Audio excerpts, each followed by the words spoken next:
खुदकास्ट के बारे में। ये मुगल काल के दौरान खुदकास्ट ओपन था। खुदकास्ट जो किसान थे वो काफ़ी धनी और समृद्ध हुआ करते थे, और इनके समूह धनी किसानों से भरपूर और निपुण था। ये कृषि के नवीनतम औजारों से लैस थे। इनके पास बहुत अच्छे अच्छे मतलब कृषि औजार होते थे, फावड़े वगैरह होते थे। पलटन करने के लिए इनके पास हल हुआ करता था। बैलों की संख्या इनके पास ज़्यादा थी। और खुद मुकदम जो थे वो दिल्ली सल्तनत के समय थे, जबकि ये मुगल काल के सल्तनत थे। एक्चुअली हमारा जो क्वेश्चन है वो मुगल काल से रिलेटेड है। So guys, we will observing about खुद कास्ट ओनली। खुद मुकदम मैंने साइड व्यूज के लिए रखा है, बट आप इसको ज़्यादा ध्यान देंगे।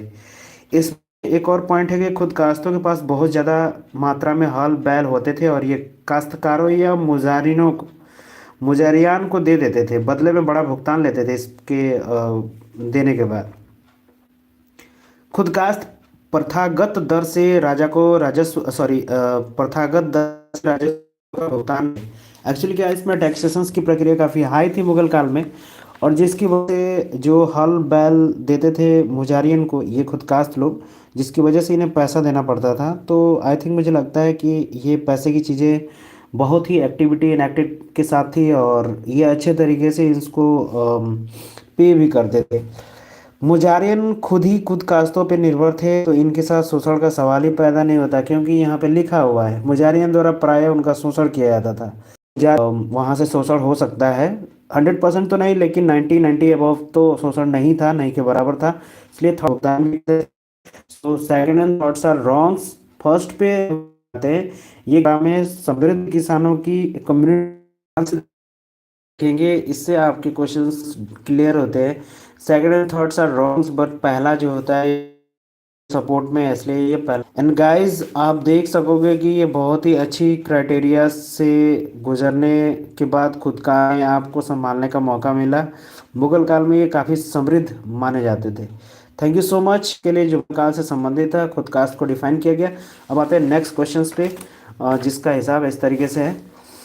और इस क्वेश्चंस में मुझे लगता है जेंटलमैन की बहुत लोगों को ये क्वेश्चन जो है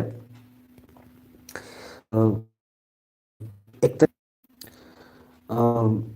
वनडे एग्जामिनेशंस का भी हीटर क्वेश्चन है, और जान ही सकते हो यूपीएससी में। आगरा स्थित फतेहपुर सीकरी के संदर्भ में लाल बलुआ पत्थर से बना था। पहला, ये लाल बलुआ पत्थर से बनाया नीला जो होता है आपका गलत होता है। अब आते हैं सेकंड पॉइंट पे।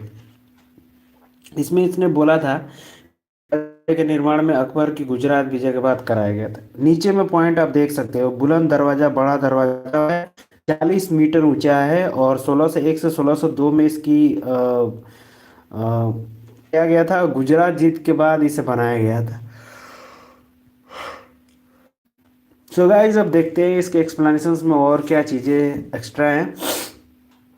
आगरा में इसको सिकरी लाल बलुआ पत्थर से निर्मित एक शहर है। इसका निर्माण सम्राट जलाल उद्दीन मोहम्मद अकबर ने महान सूफी संत शेख सलीम चिश्ती के सम्मान में कराया था। अकबर ने इसे अपनी राजधानी के तौर पर बनाया था, लेकिन पानी की कमी की वजह से इसे छोड़ना पड़ा। फतेहपुर सिकरी का निर्माण 1571 से 1585 के बीच में हुआ था, और लाल बलुआ पत्थर भी शामिल था इसमें। दीवाने आम, इसमें एक जगह होता था जहाँ पे आम लोग बैठते थे। एक्चुअली दीवाने खास भी होता था जहाँ पे निजी लोग बैठते थे, जैसे मंत्रिमंडल के और भी मंत्रीगण, विदूषक से लेकर के आध्यात्मिक अनुष्ठान करने वाले जो पुरोहित होते उनके लिए भी जगह था। पंचमहल कार्य वाला स्थान है, जिसमें कलाकारों को तवज्जो दी जाती थी। तुर्की सुल्तान का निवास भी था। अनूप ताल अद्वितीय पुल होता था। दीवाने खाना खास भी था। ख्वाबगाह, जिसको शयन कक्ष बोला जाता है, ये भी था। जोधाबाई का महल भी है। बीरबल का आवास भी था। कारवा सराय भी था। हमसरा था। स्नानागार था। अस्तबल था। हिरन मीनार था। पहाड़ी पे स्थित जमा मस्जिद भी था। शेख सलीम चिश्ती सफेद संगमरमर से निर्मित फतेह मकबरा भी था वहां पे, के बाद अकबर ने बनवाया था।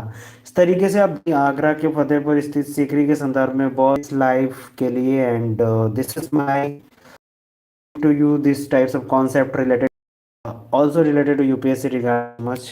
भी एंड करते हैं इसको जो है।